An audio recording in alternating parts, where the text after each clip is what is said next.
sunniin kanneen keessa Abiy Ahmedii warri garii akka malee dhukkube du'e warri jedhamee ture warri garii Abiy Ahmedii meeshaa qawwee faatu rukutame warri jedhee oduu odeessulleen ture ammaan tanatti garuu.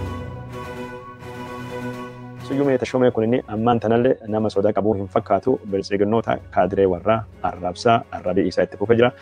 Iccitii ka Abiy Ahmedii ijjeesisuu fi Abiy Ahmedii garagalchuu fi godhamee jedhu waan akkasii barreessa jira. Yeroo ammaan tana nama sodaatee wanni hin qabu garuu waan akka xiqqoo sodaate fakkaata jira.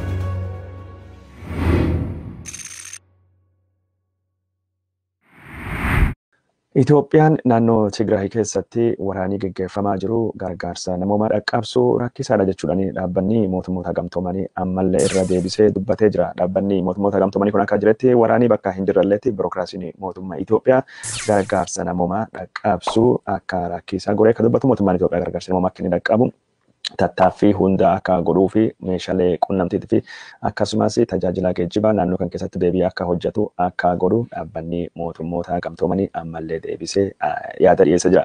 Karaa biraatti nama mootummaan Itoophiyaa dhaabbanni mootummoota gamtoomanii gargaarsa qooduu kan barbaadanii naannoo Tigraay keessaa magaalaa Meqalee malee magaalaa ala bahuu wanni dhoowwaa hin jiru. Isaantu sodaatee deemuu dide jechuun isaallee bulchiinsi naannoo Tigraay irraa dhagahame jira. Naannoo Tigraay keessatti mootummaan gudeedda dubartii dhaabuu hin dandeenye yookaan immoo gudeedda dubartii akka meeshaatti itti fayyadamaa jira jechuudha. Dhaabbanni mootummoota gamtoomanii himachuun isa dhagahee jira. Dhaabbanni mootummoota gamtoomanii yeroo ammaa kana naannoo Tigraay keessatti gudeeddan dubartii babal'atee jira. Raayyaan ittisa biyyaa dubartii gudeeda yeroo garii miseensonni maatii abbaanii akka intaluu fi yookaan ammoo miseensi maatii tokkini miseensi maatii bira wajjin dirqamaan rafuu godhama jechuudhaan haalli naannoo Tigraay keessa jiru akka malee yaaddessaa akka tahe wanni kun akka seera addunyaa seera yakka cabse waan ta'eef mootummaan Itoophiyaa gocha badii akkasiirra akka fuqusatu mootummoonni gamtoomanii gaafachuun dhagahamee jira. Naannoo Tigraay keessattuu beelaa dhalateen namoonni 11 du'uun isaanii gabaafamee jira. Nama 11 ka du'e keessaa namni 3 ijoollee ta'uun dubbatamee jira. Mootummaan Abiy Ahmedii Itoophiyaa keessatti odeeffannoon beelii seene jedhu kijiba jechuu gabaasuun keenya ni yaadatama. Namoonni 13 beelaan dhumatanii jedhee kaa gabaasee ammoo waajjira bilisiginaa naannoo Tigraay ta'uun hubatamee jira.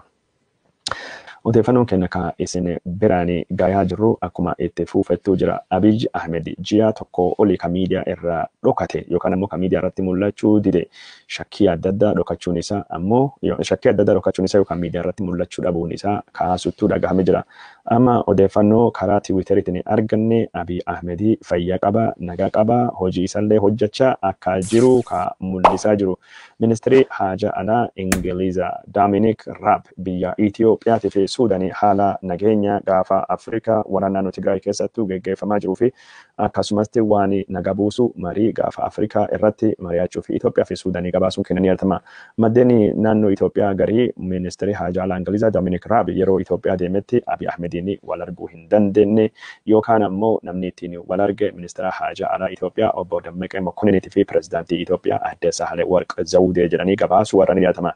Amma Dominic Raab karaa Facebook isaatiin akka barreessetti muummicha ministeera Itoophiyaa Abiy Ahmediitiin wal argee marii bu'aa qabeessa taane goonee jirra dhimma COVID-19 jijjiirama qilleensaa nageenya naannootii fi investimentii jechuudhaan mariin isaan godhan marii bu'aa qabeessa rakkoolee naannoo Tigraay keessatti gaaga'amiinsa namoomaatii fi akkasumas haala rakkoolee Itoophiyaa karaa mariitiin furuu irratti wal hubannoo irra dhaqqabnee jirra jechuun isaa dhagahamee jira. Abiy Ahmed torbanota hedduu fi miidiyaa hawaasummaatiin alatti miidiyaalee Itoophiyaa kan akka inni jaalate waan adda addaa wal dhawaa ture irratti barreessuu yookaan ammoo irratti dubbatu irraa dhabamuun isaa yaada adda addaa kaasee jira. Abiy Ahmed maaliif dhokate yookaan ammoo maaliif miidiyaa irraa badee wanti jettuu mata duree guddaa akka turte kan dhagamaa jiru. Bifuma kanaan marii adda addaatii fi yaadii adda addaa haa jedhuti yaadii adda addaa dhiyaataa ture sunneen kanneen keessa Abiy Ahmed warri garii akka malee dhukkube du'e warri jedhamee ture warri garii Abiy Ahmed meeshaa qawwee faatu rukutame warri jedhee oduu odeessulleen ture. Abiy Ahmed dhukkuba koronaa vaayirasiitiin qabamee kaa jedhamee odeeffamulleen ture. Abiy Ahmed jechuun dhukkuba sammuu yookaan ammoo dhukkuba mataa qaba qoricha fudhachuu fi boqonnaa siyaasaa irraa fudhate jedhamee warri odeessulleen waa hedduutu ture.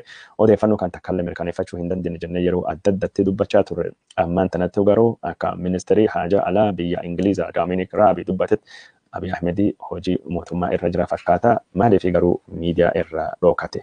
Odeeffannoon Abiy Ahmed ijjeefamte jedhu kijiba. Odeeffannoon Abiy Ahmed rukutame jedhu dhara ta'uu mul'ata. Odeeffannoon Abiy Ahmed dhukkuba koronaa vaayirasiitiin qabame koorantiin uf godhe yookaan immoo namirraa qofaatti baase jettullee dhugaa hin fakkaattu. Yoo dhugaa taate yeroo isaa koorantiinii ka torbaan lamaaf qaata fixachuu qaba. Torbaan lama qofa. Yookaan ammoo akka malee dhukkubee yaalamuu qaba. Kunillee dhugaa hin fakkaatu garuu ammoo ta'uu danda'a.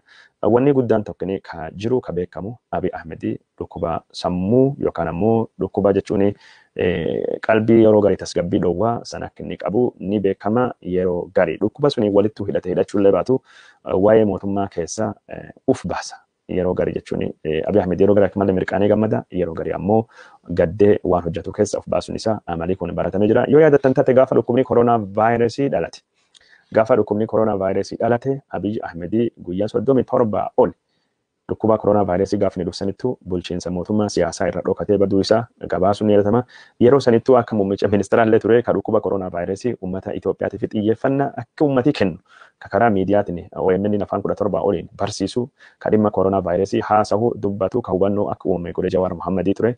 Abiy Ahmed yeroo sanillee dhokatee ture. Yeroo sanillee wantoonni adda addaa haasa'anii turame garuu Abiy Ahmed ammaan tanallee dhokatee jira. Wanni tahuu danda'a yookaan ammoo wanni fakkaata. Yeroo akka adda addaattu Abiy Ahmed baduun isaa dhagahamee jira. Keessattuu yeroo ammaan tanaa waraanni Tigraay haalli inni ittiin gaggeeffamee fi walitti bu'iinsi biltsiginnaalee jidduu jiru Abiy boqonnaa akka inni dhoowwee ka taa'ee dubbatama. Odeeffannoo jirtu keessa biltsiginnaa Oromootii fi biltsiginnaa Amaaraa jidduutti walitti bu'iinsi yaada ammallee gaggeeffama akka jiru ka dhagahamee jiru. Biltsiginnoonni kun yeroo adda addaatti duula karaa miidiyaatii fi akkasumas duula karaa waajjiraalee biltsiginnaa xixiqqootiin walirrattuu banaa jiraachuu isaanii gabaasne turre. Fakkeenyaaf biltsiginnaan naannoo Amaaraa, biltsiginnaan Oromiyaa, biltsiginnaan Benishaangul, Affaariitii fi Somaaliitti fayyadamee duula maqaa balleessi nurrattuu gaggeessa jechuudhaan himachaa jiraachuu warra gabaasne turre. Biltsiginnaan Oromiyaa, biltsiginnaan Amaaraa karaa Abiniitii fi miidiyaalee Habashaatii fi aktivistoota Amaarattuu fayyadamanii maqaa nu balleessanii duula jedhu gaggeessan jechuu warra isin biraan gennee turre. Torbaan kana keessattuu ammoo warra Abiy Ahmed mindeesse. Warra biltsiginnaa Itoophiyaa ka Abiy Ahmed wajjin hariiroo qabanitu biltsiginnaa Oromiyaa irratti duula banaa jira yookaan ammoo hooggantoota biltsiginnaa Oromiyaa irratti duula maqaa balleessii gaggeessu jira. Warri sun keessaa tokko obbo Siyyuum Tashoometi. Siyyuum Tashoome kun jechuun waajjira muummicha ministeeraa wajjin nama walitti dhiheenya guddaa qabu ta'uu isaattuu amanama. Nama naannoo Oromiyaa magaalaa Asallaa godina Arsii Bahaa keessattuu dhalate Siyyuumiin kun. Siyyuumi yeroo Nugusuu Xilaahuun namni jedhamu itti gaafatama waajjira kominikeeshinii mootummaa Itoophiyaa ka waajjira muummicha ministeeraa ture. Isa wajjin hariiroo cimaa akka inni qabu ka dubbatamu jiru obbo Nugusuu Xilaahuun illee nama naannoo Oromiyaa godina Arsii magaalaa Asallaatu dhalate takka warri kun lamaan waliin ta'uudhaan duula gurguddoo aktivistoota Oromoo ABO irrattu gaggeessaa akka turani ka dhagahame ture. Ammaan tana Siyyuumiin kun gara biltsiginnaa Amaaraa guutuutti akka deemee fakkaata. Sababni waan kana akkuma kanaan durattuu gabaasne biltsiginnaa Oromiyaa gama Damalash Gabra Mikaa'eliitii fi akkasumas pirezidaantii Oromiyaa ka ta'anii obbo Shimallis Abdiisaa gama tokkoon gama biraatiin ammoo biltsiginnaa Amaaraa Tamasgen Xurunee kan kana itti gaafatama basaasa Itoophiyaa tahee fi Dammaqee Mokkonnin ministeera haajaa alaa Itoophiyaa jidduutti dorgommiin aangoo cimaan gaggeeffamaa akka ture ka dhagamaa jiru. Bifuma kanaan dorgommiin aangoo gurguddaan kunin gaggeeffamee akka Damalash Gabra Mikaa'el bakka itti gaafatamummaa basaasa Itoophiyaa gadhiisee hoogganaa waajjira Komishinii Poolisii Itoophiyaa ta'uu geeffame achittuu bakki inni geeffame kanallee warri jechuun Habashaa kukkun warri jechuun biltsiginnaa Amaaraa kun gammachuudhaan qabani namni kun hidhame murtiif dhiyaachuu qaba jedhamee duulii bal'aan itti irratti banamaa ture waan kan yeroo hedduu gabaasne turre ammaan tana ammoo duulii kun bifa kan caalaa qindoomina qabuun gaggeeffamaa jira. Bifa duulii kun ittiin gaggeeffamaa jiru keessatti obbo Siyyuum Tashoome godina Wallaggaa keessatti poolisoota federaalii ijjeefamte 28 ijjeefamu qoradhee mirkaneeffadhee jira akka isaan du'anii yookaan ijjeefamanii kaagodhee nama jechuun Damalash Gabra Mikaa'el jedhamu hoogganaa poolisii komishinii Oromiyaa jechuudhaan Itoophiyaa jechuudhaan himatanii jiranii waan kana qoradhee mirkaneeffadhee jira isattuu ijjeesisee jedhamee akkasittuu sagantaa adda addaa irratti hojjetee duula maqaa balleessii dhaabbata kan irratti banee kaa jedhamuun dubbatamaa jira. Siyyuum Tashoomee yeroo ammaan tanatti ajajii irrattu barreeffamee akka qabamu barbaadamaa haa ta'uutii malee telefoon isaa cufatee yuutuubii qofirra jira jechuudhaani aktivistoonni biltsiginnaa odeeffannoo gadhiisaa turanii nama isaaf odeeffannoo kennaa jedhamee yaadamullee nama tokko hiinee jirraa nama suni maqaan isaa Geetaachoo Waalilliin. Geetaachoo Waalilliin nama jechuun waajjira muummicha ministeera wajjin hojjetu nama odeeffannoo isaa kennu jedhamee dubbatamee jira. Geetaachoo Waalilliin kun odeeffannoo mootummaa keessi beekaa guddaadha. Odeeffannoo waan waraana Itoophiyaa ka jechuun Tigraahii keessattuu geggeeffame Naatnaayil Mokkonnin nama Izeemaa biraati odeeffannoo inni akka malee baasu Suyyuu Masfiin ka akka malee baasu warroota biraa aktivistoota Habashaa ka odeeffannoo baasan kana namni kennaa jiru isa kanattu qabamee jedhamee odeeffamaa jira. Waan kana irrattuu mootummaan hagammaa namni kun qabame namni kun qabamu baate itti gaafatamummaan aangoo nam kana maali? Namni kun maal hojjeta maal hojjechaa jira waan jedhu wanni beekamu jiru. Kun hundinuu waan jechuun aktivistoonni biltsiginnaa Oromiyaa aktivistoonni xixiqqoo warra kun barreessaa jiranii. Aktivistoonni biltsiginnaa Oromiyaatii fi biltsiginnaa Amaaraa kun jechuun yaadallee wal hin gitanii. Afaanii Feesbuukii marii afaan Amaaraati warri Amaaraa kun yaada bilchaataa qaba mootummaatti barreessee kennaa fi Abinii faatu jira warri Itoophiyaa ka durii ka Abiyyi Ahmeditti duuba jira. Bobowaa jira nama warri biltsiginnaa Oromiyaa akkamiin bobowaa jiran jedhu yeroo argannaan gara duubaatti dhufnee irra dubbachuu deemna. Suyyuum Tashomee barbaadamaa jira namni Suyyuum Tashomeetii odeeffannoo dhaaraa kennu yookaan ammoo odeeffannoo kijibaa kennu Geetaachoo Waalilliin hidhamee jira jedhamee dubbatamee jira. Suyyuum Tashomee hidhamee jira ka jedhamu yookaan ammoo sodaatee jira ka jedhamu Suyyuum akka sodaatellee hin jirre akka hidhameellee hin jirre karaa Feesbuuk isaatiin waan adda adda barreessaa jira. Feesbuuk isaatiin waan inni barreessaa jiru keessa akka biltsiginnaa Oromiyaatii fi warra jechuun hoggansaa biltsiginnaa Oromiyaa tokkolleen sodaanne dubbatee jira. Kanaan duratti jechuun warra biltsiginnaa Oromiyaa jedhaman kan tokko isaanii hin amanu namni hin amanu Abiyyi qofa warri Gadaafe Abaawu jechuun isaa yookaan ammoo juntaa jechuun isallee dhagaamee jira warri Gadaafe kaanserii Itoophiyaa jedhee yeroo tokko barreessee ture. Suyyuum Tashomee kun inni ammaan tanallee nama sodaa qabu hin fakkaatu biltsiginnoota kaadiree warra arrabii isaa itti fufee jira. Karaa yuutuubii isaaniitiin illee odeeffannoo jechuun iccitii ka Abiyyi Ahmedii ijjeesisuu fi Abiyyi Ahmedii garagalchuu fi godhamee jedhu waan akkasii barreessaa jira. Oneg shanii warra hidhachiisa jechuudhaan warra federaalii ka poolisii ka Damalaash Gabra Mikaa'el hundaayyuu dhiyeessaa ture. Suyyuum Tashomee yeroo ammaan tana nama sodaatee wanni hin qabu. Garuu waa takka xiqqoo sodaate fakkaataa jedhamee danda'u maal jedhee sololiyaa allaatti nyaachuu barbaadanii sololiyaa jedhanii jedhee wanta barreessaa jira. Yoo sun irra kaanii Suyyuum sodaatee ka jedhanii barreessaa malee Suyyuum waan sodaatee ammatti wanta kun irraa mul'atu. Dhugaa hidhuu hin danda'anii dharaa fi salphinni ammoo dhokfamuu hin danda'anii dhugaan bilisaa nama baasti kijibni nama salphisa jechuudhaani Feesbuuk isarratti odeeffannoon inni barreesse dhugaa fi odeeffannoo isin salphisne akka taate waan akeeku tokko dubbisa jira. Kaadiroota biltsiginnaa ka Suyyuum hidhame, Suyyuum baqate, Suyyuum dheete, Suyyuum sodaate jedhuufillee deebii kenneefi jira. Kaadiroota biltsiginnaa kaadiroota jechuun Shimallis Abdiisaa kakkanaa dhudhuuftole jedhanii jira. Shiifasam ande kuwaas aynefam. Dhudhuuftuun kuma afuuffa tokko hin guuttu. Yookaan ammoo dhudhuuftuun kuma afuuffa tokko hin afuuftu.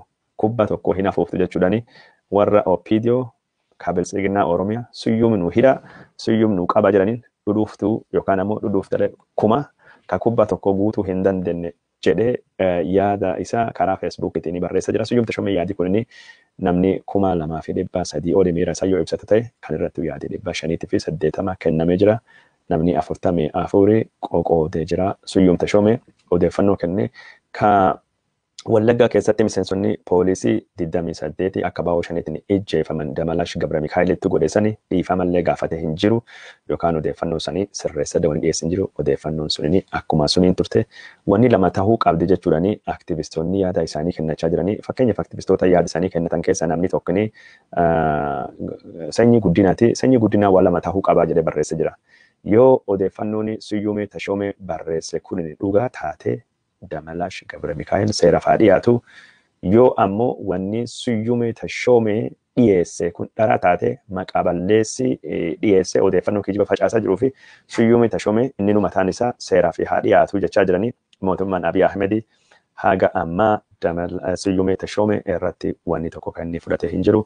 Kanaan dura jechuun gaazexeessanii Habashaa Takkine Dassaaleny Tamasganii kaa jedhamu odeeffannoo maqaa balleessaa bulchituu magaalaa Finfinnee Adaanech Abeebee yookaan immoo Aadde Xilahuun Yaamii maqaa balleessuu barreesse jedhame Aadde Xilahuun Yaamii qabsiifte galgala ganama Abiyyi gadhiisise. adde Xilahuun yaamii maqaa na balleessa jette. Yoo maqaa balleessa jedhama namni hidhanii sila sulleen adeemsiseera ka hordofuu qabdutu jirti warri kun warra garuu waliin dhagenne warra akkuma tuffachiisu. Adaanech Abeebee galgala poolisii Finfinneetti argisiifte qabdee ganama Abiy Ahmed gadhiisise. Waan goos kanattu jira waajjirri biltsiginnaa keessa aktivistoonni jiranii sodaatanii jiranii aktivistoota biltsiginnaa keessa namni waa barreessu jechuun taayye dandaati taayyeen hagamma dhimma kan irratti wanni inni jedhee wanni inni barreesse hin jiru warri akka jechuun kiyya Harargee Andu'aalem Damalcheefaa fi warri biraa yeroo ammaan tana odeeffannoonis yuumiin barreessu kun akka warra aarsee kan dubbatamaa jiru miidiyaaleen Habashaa Finfinnee keessa taayanii Oromoo akka fedhan arrabsanii Oromoo akka fedhan waan fedhu godhamu mootummaan tarkaanfii irratti hin fudhatu jechuudhaan dubbatamee jira. Kiyya Harargee maqaan isaa kan dhugaa sabsibii Amaareeti. Ijoollee cirooti nama Amaaraati garuu biltsiginnaa Oromiyaa deeggara.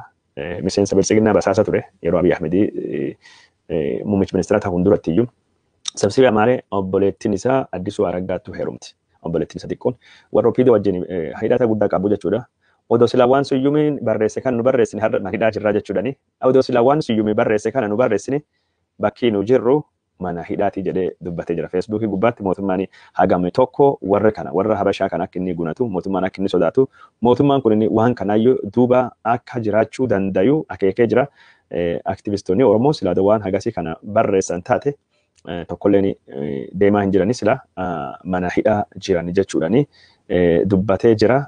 Isa qofaa odoo hin taane aktivistoonni Amaaraatii fi warri Aabin warri aktivistoota Amaaraa warri maqaa Itoophiyaadhaatu izeema waan fedhanii barreessanii waan fedhan jedhanii odeeffannoo kijiba namni isaan hidhu hin jiru. Isaan waan fedhan ta'anii waan abdatan qaban jechuudhani. Iyyaaspeed Tasfaayee kanaan duratti barreessee ture. Iyyaaspeed akka inni jedhutti aktivistoonni maqaa izeemaa qaban maqaa Aabinii qaban maqaa warra Amaaraa qaban kan waan fedhan barreessanii hoola abbaa abdatu qabu kan duuba yookaan ammoo eegee isaa al bulfatu. Hoolaan abbaa jabaa qabu duuba isaa yookaan ammoo eegee isaa al bulchaa. Warra duuba biltsiginnaa Amaaraatu jira. Hojii biltsiginnaa Amaaraa godhaa waan jiraniif biltsiginnaan Oromiyaa ka biltsiginnaa Amaaraa akka waaqaa sodaattu warra kana hin hiitu. Warra kana ittiin gamtu. Warra kana ittiin buutu jedhee akkasittu barreessaa jira ammaan tana.